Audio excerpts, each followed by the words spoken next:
for all the new people, I thought I'd briefly talk a little bit about my background and my approach to teaching, just to give you some context where I'm coming from.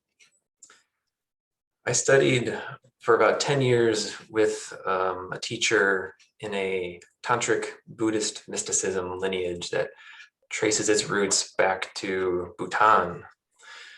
And I found this teacher, I studied with the teacher for about 10 years, and I found her when I was at a place in life where I was completely lost and just searching for meaning.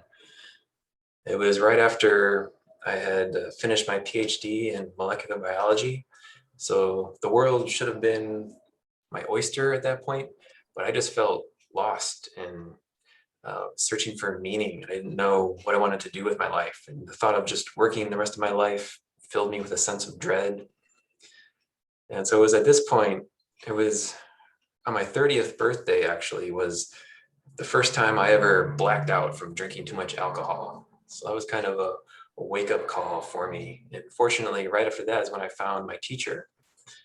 And so when I started studying with her, I just threw myself completely into the path. And for the next 10 years, my life revolved completely around the meditation group. But then after a while, that kind of stopped working for me. I stopped growing. I stopped evolving studying with that teacher.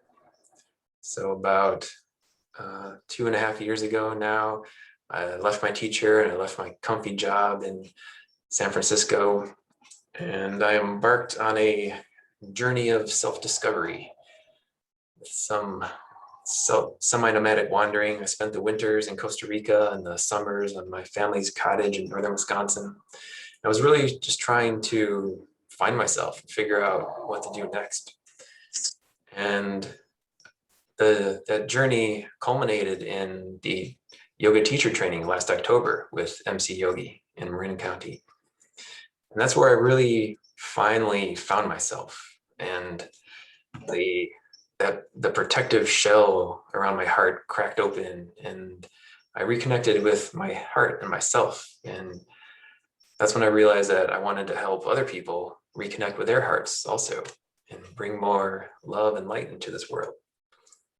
And then after that, the universe led me up here to Humboldt County, and I just fell into this opportunity to teach yoga and meditation up here.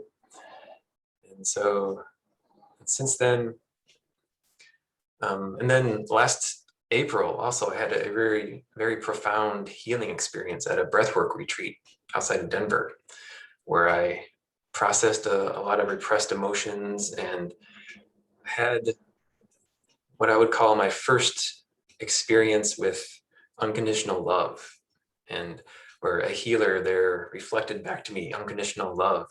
And for the first time in my life, I really felt that and understood what that was. And then after that, I came across the teachings of this guy named Matt Kahn, who's he's a current teacher teaching now, and he teaches all about unconditional love. And so the things he talks about were things that I've been experiencing in my life. So he's been a big influence on me recently. And so now the path that I'm teaching is kind of what I've discovered through my own experiences and from Matt Kahn. It's a path of unconditional love and mindful self-examination. And so what that means is there's been a shift in the world recently. I'm sure probably many of you have kind of sensed this and felt that with the Trump years and then the COVID pandemic. Things are changing, things are shaking loose. And so the best way to approach spirituality has changed from what it used to be. So now when I was studying, the path was all about destroying the ego, dissolving the ego, getting rid of the ego. But now things are different. Now we can approach this from a different angle. And instead of trying to dissolve the ego, we can instead try to integrate the ego. And that's where unconditional love comes in.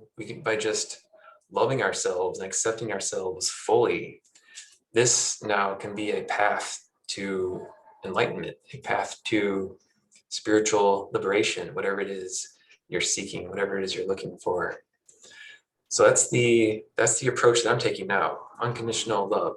And I'm kind of breaking that down into 3 areas: unconditional love for ourselves, unconditional love for our life, our environment, the circumstances around us, and then unconditional love for the world and all the people in it. So that's a way we can categorize, if you will, some of the things that we're talking about. And so I think at this point, I'll stop and ask if there's any questions about that. Any questions or comments, anything you want to know more about?